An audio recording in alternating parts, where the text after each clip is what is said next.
ये मुल्क हमारा है, हम इस मुल्क के हैं। इस मुल्क, इस धरती पे कभी कोई कंप्रोमाइज नहीं होगा। सबसे पहले पाकिस्तान, ये आवाज हमारा है और हमेशा रहेगा कि इसमें कोई दो राय नहीं है। मुल्क हमारा है, फौज हमारी है। एक लफ्ज बताए खान को इजाजत क्यों नहीं है? अगर खान के पास मिलने की इजाजत नहीं है तो हमारा यहां बैठने का कोई हक नहीं है। लोगों ने सबसे पहले वोट हमें उसके लिए दिया था। मुंह में राम राम और बगर में चोरी होती है तो तब जाके कौमें डिस्टर्ब होती है। जनाब स्पीकर, ये एक सजदा जो लोग कहते हैं ना, ये एक सजदा जैसे गनाह समझता है, हजारों सजदों से देता इंसान आदमी को निजात। गौहर साहब मुख्तसर बात कीजिए जी। बिस्मिल्लाहिर्रहमानिर्रहीम। थैंक यू जनाब speaker for this extra time. और बजट पे बहस होगी लेकिन टाइम आपका गिना जाएगा। अच्छा जैद साहब ने, जी मैं बड़ा मुख्तसर में कह रहा हूँ जनाब स्पीकर। अच्छा जैद साहब ने जिन चीज़ों का जिक्र किया, उन्होंने अवाम की आवाज़ इस पार्लियामेंट में उठाई है और ये अवाम की आवाज़ है। हमने जो सवालात सामने रखे, वज़ीर आज़म साहब की स्पीच से हमें जवाब नहीं मिला। जनाब स्पीकर, में अपनी तकरीर में बात कीजिएगा। आप अगर कोई जो प्राइम मिनिस्टर साहब ने ऑफर किया है, अगर उसके हिसाब से बात करना चाह रहे हैं तो प्लीज शॉर्ट कीजिए ताकि अपनी तकरीर में कर दीजिएगा। करना चाहता हूँ, आप प्लीज ना कर दे काइंडली। आपको मालूम है जनाब स्पीकर, आई ऑलवेज, हमें वज़ीर आज़म साहब की स्पीच से जवाब नहीं मिला। ये मुल्क हमारा है, हम इस मुल्क के हैं। इस मुल्क, इस धरती पे कभी कोई कंप्रोमाइज नहीं होगा। सबसे पहले पाकिस्तान, ये आवाज हमारा है और हमेशा रहेगा। एक चीज बताएं, मैंने लास्ट टाइम भी कहा था, अल्लाहु अकबर,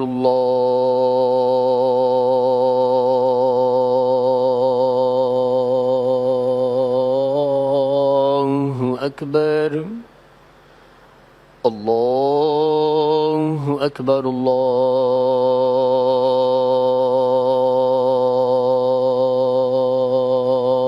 अल्लाहु अकबर। अशहदु अल्ला इलाहा इल्लल्लाह, अशहदु अल्ला इलाहा इल्लल्लाह, अशहदु अन्ना मुहम्मद रसूलुल्लाह, अशहदु अन्ना मुहम्मद रसूलुल्लाह। हय्या अला सलाह,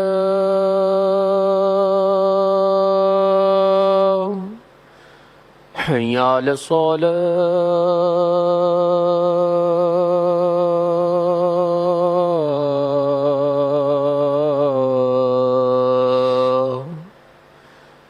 हय्या अलल फलाह, हय्या अलल फलाह।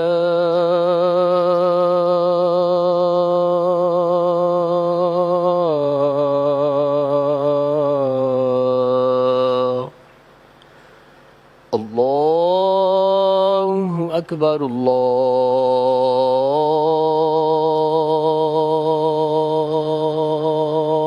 अल्लाहु अकबर। ला इलाहा इल्लल्लाह। जी गौहर साहब जी, प्लीज तशरीफ रखें। ऑनरेबल मेंबर बात कर रहे हैं। थैंक यू जनाब। ऑनरेबल मेंबरान से रिक्वेस्ट है तशरीफ रखें जी, जरा तशरीफ रखें प्लीज जी। जनाब स्पीकर, मैं ये पॉइंट आउट करना चाह रहा था कि इसमें कोई दो राय नहीं है। मुल्क हमारा है, फौज हमारी है। जब एक साइड उठ के आप सवाल करें और आपको कहा जाए कि फौज ने ये कुर्बानियां दी है, ये एक उंगली उठाने वाली है इस तरफ कि शायद इस ईवान में बैठने वाले या इस मुल्क में रहने वाले शायद वो फौज में फर्क करते हैं।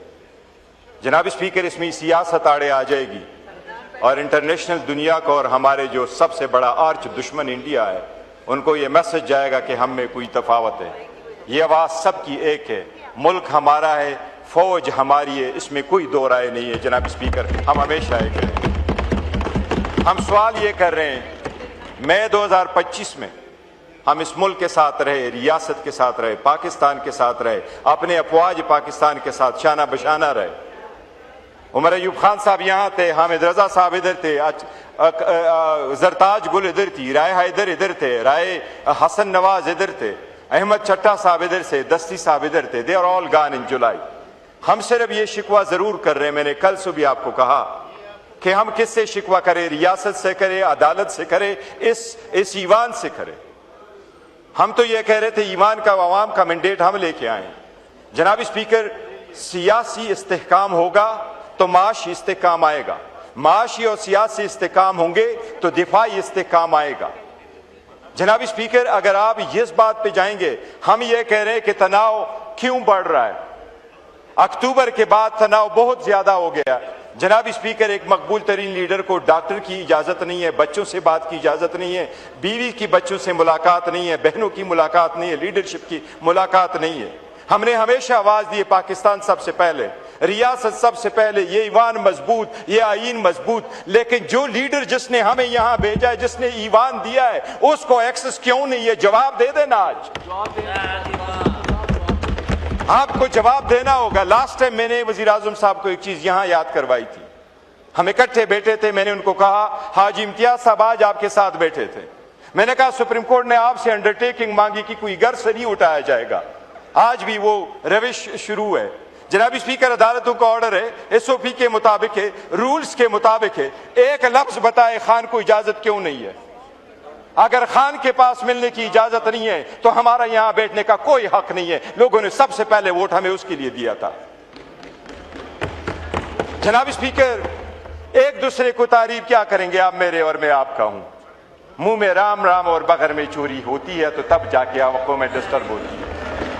ये आप अब तक एक आवाज जनाब स्पीकर, मैं खत्म कर, मैं सिर्फ वजीर आजम से ये पूछूंगा कि आपने कहा स्ट्रेटेजिक, मैं उस पर बजट में बोलूंगा कि 5 साल के बाद भी हुकूमत अपने अहदाफ हासिल नहीं कर सकी और इवन स्ट्रेटेजिक नीड्स के लिए भी, जरूरियात के लिए सूबों पे इन्हिसार किया जाता जो आईनी तौर पर भी गलत है। लेकिन मुझे समझ नहीं आई, आप तकरीर मैं उनसे सिर्फ ये कहूंगा, इस तरफ देना है तकरीर खोलें। ये कह रहा हूं कि हमें डिस्क्रिमिनेट ना करे, हमारे साथ यकसा सलूक करे, हमारी लीडर को हमें एक्सेस दे, हमें डॉक्टर की इजाजत दे, हमें एक्सेस आज ही चाहिए।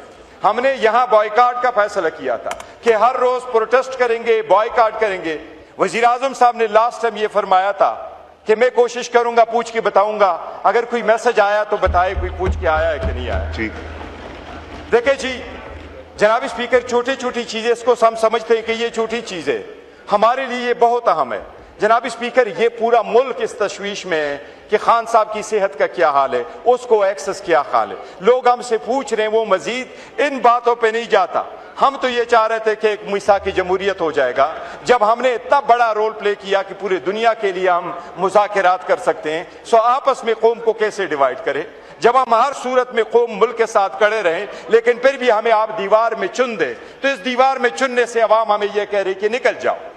हम नहीं निकलना चाह रहे थे, लेकिन अवाम हमें यह कह रही कि निकल जाओ, क्योंकि आपकी यहां पहचान नहीं है। अगर हमारी पहचान वो सूरत में जो सारे वोट हम लेके आए, जनाब स्पीकर, ये एक सजदा जो लोग कहते हैं ना, ये एक सजदा जैसे गनाह समझता है, हजारों सजदों से देता इंसान आदमी को निजात।